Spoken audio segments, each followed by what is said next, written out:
Hey everyone, this is Magic Lover recording for the MTG Noob, doing a different legacy deck tech, playing a what's called a HelmLine deck, which relies on the combination of Leyline of the Void, or now Rest in Peace, but basically anything that replaces going to a graveyard with Exile, which is either of these two, with Helm of Obedience, which keeps putting cards in an opponent's graveyard until you put a creature card, but of course with one of these two in play, you can't keep putting cards in the graveyard, so it keeps milling their library until they've got nothing left, and then hopefully they draw a card in an empty library and lose.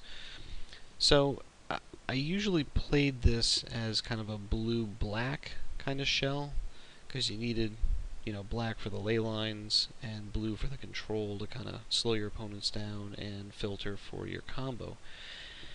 But then I saw this come out, saw Rest in Peace come out, which kind of leads me to think, I might try this in white, because with a bunch of enchantments, an enchantment-based deck, I might be able to ramp up to the 4 needed for the Helm of Obedience, plus the 1 for activation rather quickly, by using, a pretty nasty accelerator, Serra's Sanctum. So, the theory behind the deck is start out with, hopefully, Leyline of the Void, or Leyline of Sanctity in play. Leyline of Sanctity is in play here, 1, to help accelerate how fast you can start, tapping for more than 1 mana with Serra's Sanctum, but also so that your opponent can't do any targeting of you, which is very helpful against things like red deck wins. In fact, unless they land a couple early Goblin Guides and Hellspark Elementals, it can pretty much get them to concede. Also, it is great for black-based discard. No Thoughtseize, Inquisition, Hymn to Torak, and none of that baloney. So nothing is more backbreaking to a black-green player than by keeping an opening hand with Thoughtseize and Hymn to Torak, and then you open the game with Leyline of Sanctity in play, and they're looking at pretty dead cards. So this is pretty handy. Moat is great and very inexpensive online. Great anti-creature, since you're really not playing very many creatures except for Norn, and I'll get to him, that don't fly. So Moat is a great way to shut down opposing aggro decks, whether it's Maverick or Goblins or pretty much anything but Rug Delver. And even that, it shuts off the Goyfs and the Nimble Mongoose. So, running through the deck, very basic mana base, mostly plains, mostly producing white mana. You want black for things like Duress and some creature removal, and to be able to hardcast ley lines if you didn't open one, which is more frequently than not. Caracas, a very handy utility land. An Isolated Chapel, just because I had drafted one and threw it in there. I don't own any black-white duels online, so this goes in there as an easy duel. And then the 4 set of Serra's Sanctum to be able to abuse the amount of enchantments you have in place, or normally do have in place. The 1-drops, Duress, usually just going after your opponents, anything that can shut down Helm. Enlightened Tutor, great utility, searching for just about anything in your deck. And Swords to Plowshares, and Go for the Throat, and Doomblade as some great one-off ability to kill opponents' creatures.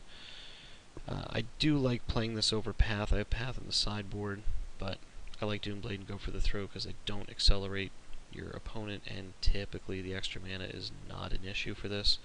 I may change my opinion on that, but as of right now, that's how it's playing out. Enchantment-based removal, 3 Journey to Nowheres, 4 Oblivion Rings. Great, again, for being enchantments to count for Sanctum, and for getting rid of opposing whatevers and creatures. The combo, as I mentioned, Rest in Peace, Leyline of the Void, need one of these out, and then Helm, which, as long as you can activate it for 1, mills their entire library, including if they've got Eldrazi. So against something like Sneak and Show, don't worry about Emrakul or Blightsteel Colossus or whatever, because that will remove it instead of putting it in the graveyard.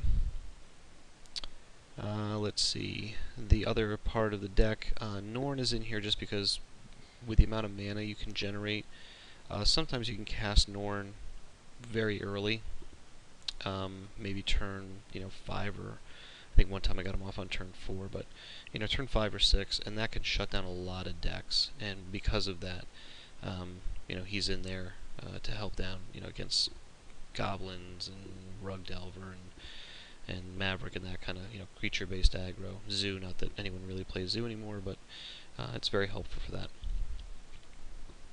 Opalescence, another win condition in the deck. If they kill this, Pithing Needle this, and who knows, extirpate these once one hits the yard, at least you can swing with all of your enchantments. Important to note, it is a bit of a non-combo with Moat. So that's, sometimes I've O-ringed my own Moat, played Opalescence, and swung for the win. Sacred Mesa, another great enchantment, white-based enchantment to soak lots of mana into. Basically creating an army of 1/1 flyers, or 3/3s if you're lucky. You do have to sack one each turn, but creating one and attacking with the rest is usually not a problem. Leyline of Sanctity, very handy at shutting down a lot of decks to be able to make sure you get your combo off. And Mode, as I mentioned, just great all-around anti-creature. One thing I threw in here is a one-of that I find myself tutoring for sometimes more often than not, is Trading Post, as it's a great little utility thing that I picked up drafting M13.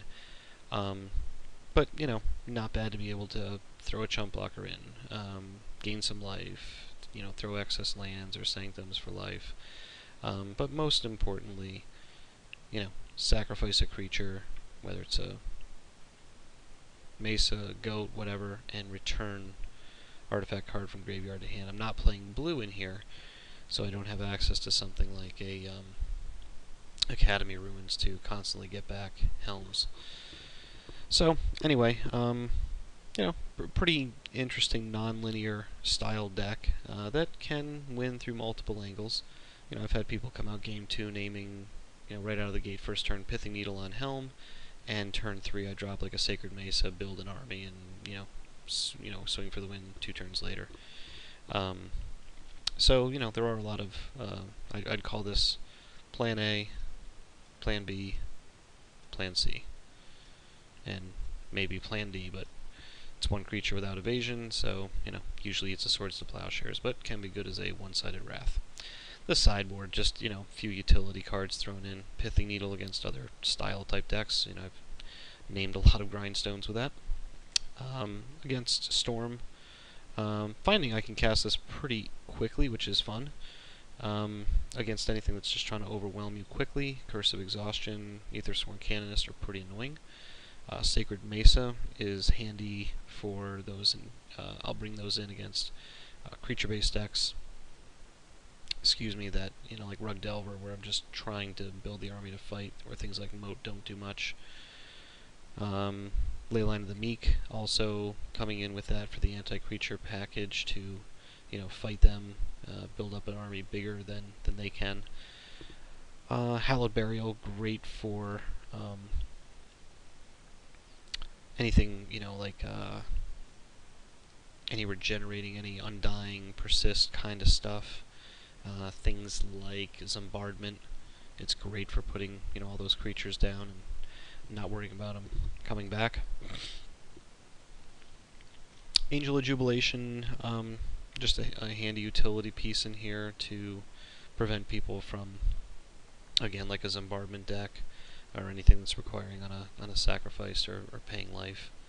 So that can come in and also give you a nice creature pump if you're got a Sacred Mace out. And Opalescence, if they've gone after these other paths, to be able to, maybe start with Leylines in there, start turn 1 or turn 2 with an Opalescence swinging with Leylines. So, anyway, it's an interesting deck. It's nowhere near top tier competitive, but it is fun to play, so I'll throw it in a couple of practice room matches, and we'll see what happens.